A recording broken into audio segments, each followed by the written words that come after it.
बिस्मिल्लाहिर्रहमानिर्रहीम। अस्सलाम वालेकुम व्यूअर्स, आज संडे है और संडे को हम आपके सामने तारीख़ की हकीकतों से पर्दा उठाते हैं। अगर मैं आपसे ये कहूँ कि चांद पर अमरीकी परचम लहराने के पीछे एक ऐसा शख्स था जो कभी हिटलर के लिए रॉकेट बनाता था, तो क्या आप यकीन करेंगे? और अगर मैं आपको ये भी बताऊं कि दूसरी जंग अजीम के फ़ौरन बाद अमेरिका ने खुफिया तौर पर सैकड़ों जर्मन साइंसदानों को अमेरिका मुंतकिल किया, तो ये सवाल बनता है कि ये साइंस थी या सियासत?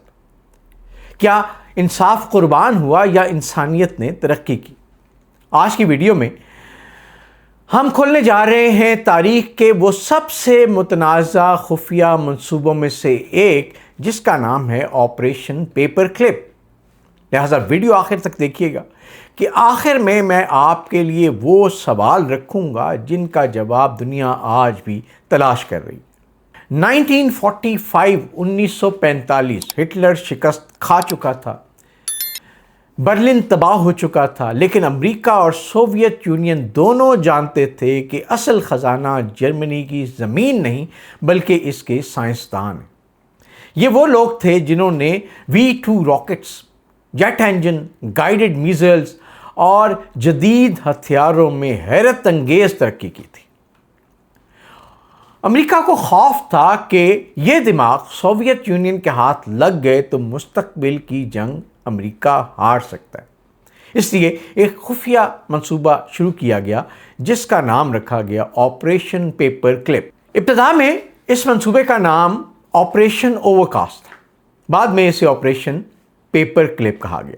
तारीखी रिकॉर्ड के मुताबिक अमरीकी हुक्काम बाज़ साइंसदानों की फाइलों पर इजाफी दस्तावेजात कागजी क्लिप से मुंसलिक करते थे और वक्त के साथ साथ यही नाम पूरी कार्रवाई के लिए मशहूर हो गया।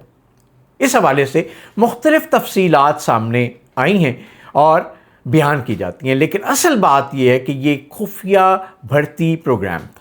1945 से 1959 यानी 1945 से 1959 तक 1600 से ज़्यादा 1600 से ज़्यादा जर्मन साइंसदान, इंजीनियर्स, डॉक्टर्स, तकनीकी माहिरीन अमेरिका मुंतकिल किए गए। इनमें से सबसे मशहूर नाम वर्नर फॉन ब्राउन का था, जिसने जर्मनी के V2 रॉकेट प्रोग्राम की क़यादत की थी। बाद में यही शख्स नासा के मार्शल स्पेस फ्लाइट सेंटर का सरबराह बना और सर्टन V रॉकेट की तैयारी में मरकज़ी किरदार अदा किया इस शख्स ने, और बाद में अपोलो 11 को चांद तक इसी ने पहुंचाया था। अब सबसे बड़ा अखलाकी सवाल व्यूअर्स ये है कि यहाँ से कहानी ख़तरनाक हो जाती है। V2 रॉकेट्स की तैयारी एक ज़ेर ज़मीन फैक्ट्री में हुई थी, जहां नाज़ी हुकूमत ने मुबैना तौर पर जबरी मुशक्क़त पर मबनी कैंपों के कैदियों से काम लिया था। हज़ारों अफराद इन सख्त हालात में हलाक हुए थे। इसी वजह से कई मौरख़ीन सवाल उठाते हैं, क्या ऐसे साइंसदानों को बाद में आला सरकारी ओहदे अमेरिका में मिलने चाहिए थे?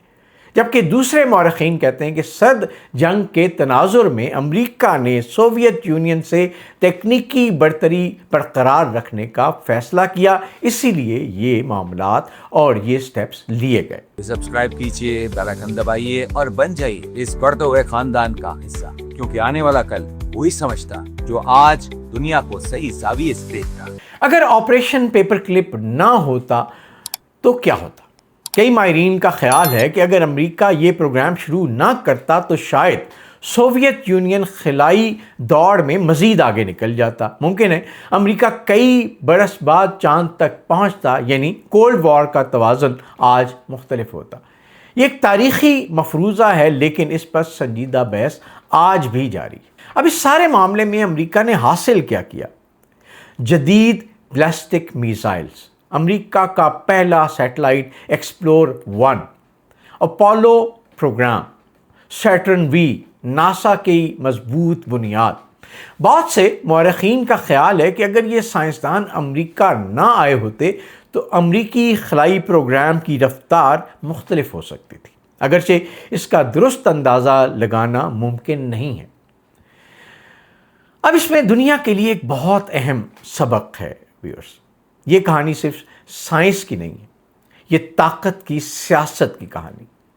یہ ہمیں سکھاتی ہے کہ ریاستیں کبھی اخلاقی اور قومی مفادات کے درمیان مشکل فیصلے کرتی ہیں. اس لیے آپریشن پیپر کلپ آج بھی تاریخ کے متنازع ترین پروگراموں میں شمار ہوتا ہے. اب طاقت کی کوئی حدود نہیں ہے. طاقت حاصل کرنے کے لیے انسان بھی اور ملک بھی ایسے حربے استعمال کرتے ہیں جو اخلاقیات سے بہت دور ہوتے ہیں. اس لیے میں اکثر کہتا ہوں کہ سیاست کے اندر، انٹرنیشنل پالیٹکس کے اندر، طاقت کی اس جنگ کے اندر انفارچونیٹلی اخلاقیات کہیں بھی نہیں ہوتی. یہ ایک حقیقت ہے اور اس حقیقت کو آج تک سب نے دیکھا ہے. آگے دنیا کیسے چلتی ہے یہ ہمیں دیکھنا ہوگا. دوستو، آپ نے دیکھا کہ ایک خفیہ آپریشن نے صرف امریکہ ہی نہیں بلکہ پوری دنیا کی تاریخ بدل دی. لیکن ایک سوال آج بھی زندہ ہے کہ کیا ایک عظیم سائنسی کامیابی ماضی کے سنگین جرائم کو نظر انداز کرنے کا جواز بن سکتی ہے؟ اپنی رائے کامنٹس میں ضرور لکھیے گا.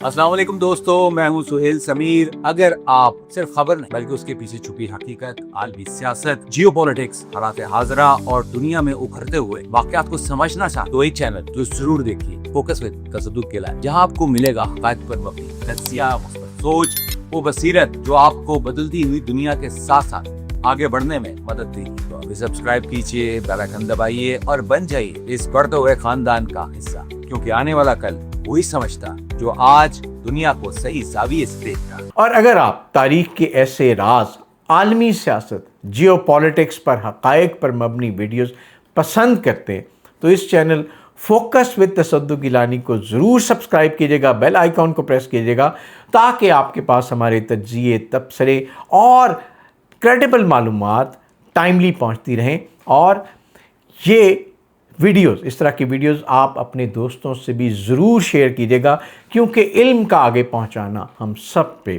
فرض ہے. اس دعا کے ساتھ کہ اللہ تعالی ہم سب کو اپنے حفظ و امان میں رکھے. آپ سے اجازت. اللہ حافظ. السلام علیکم دوستو، میں ہوں سہیل سمیر. اگر آپ صرف خبر نہیں بلکہ اس کے پیچھے چھپی حقیقت، عالمی سیاست، جیو پولیٹکس، حالات حاضرہ اور دنیا میں ابھرتے ہوئے واقعات کو سمجھنا چاہتے تو ایک چینل جو ضرور دیکھیے، فوکس وتھ تصدق کے لائن، جہاں آپ کو ملے گا حقائق پر مبنی تجزیہ، مثبت سوچ، وہ بصیرت جو آپ کو بدلتی ہوئی دنیا کے ساتھ ساتھ آگے بڑھنے میں مدد دے گی. تو ابھی سبسکرائب کیجیے، بیل آئیکن دبائیے اور بن جائیے اس بڑھتے ہوئے خاندان کا حصہ، کیونکہ آنے والا کل وہی سمجھتا جو آج دنیا کو صحیح زاویے سے دیکھ رہا.